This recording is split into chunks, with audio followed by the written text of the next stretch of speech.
Okay. Ngayon, big advice about sa field. Di ba nabanggit ko, ba't iba kayo ng field dito?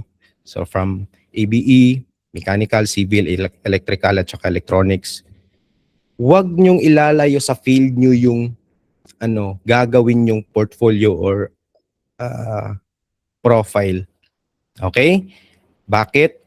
Kasi learning SolidWorks or yung marurunong sa SolidWorks, madami eh. Sa sobrang dami namin, yung iba, parang drafter level lang. Di ba? Kunwari, kung nasa construction ka, may engineer, tapos mayroong draftsman.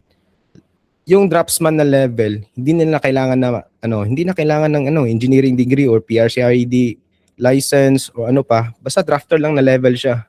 So kung magpapasok kayo ng freelancing, wag nyong ilalayo yung field nyo sa papasukin yung skills or expertise. For example, kami as agricultural engineer or ngayon ang tawag na niyan is agricultural and biosystems engineer na eh. So focus ako sa agricultural machinery. So lahat ng may imagine nyo about agricultural machinery, implement man ng tractor niyan or sa loob ng mga laboratories or factories, basta related somehow in agriculture, diyan nakafocus yung yung niche ko. Yung tinatawag nilang niche or shall I say or also known as yung field of expertise. So, na-utilize ko yung SolidWorks pero hindi vertical pa rin siya sa field ko as an agricultural and biosystems engineer. So, ang result niyan, mas na-attract ko yung clients kasi yung problem solving at saka logic thinking about the task na-apply ko kasi I am an agricultural and biosystems engineer. If may papatrabaho sila na about agricultural machinery, hindi lahat ng engineers kaya maka-adapt dito.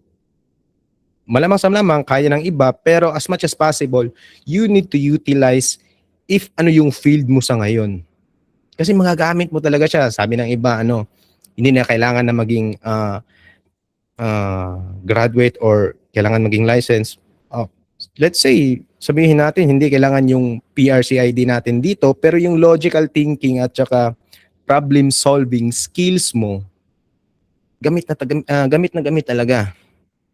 Remember, SolidWorks or any other softwares is just a software. Ikaw yung totoong value. Ikaw yung may alam kung paano siya i-solve, gawin sa kahit anong software dyan. So, napaka-importante na vertical yung gagawin yung portfolio or profile in your field. Okay?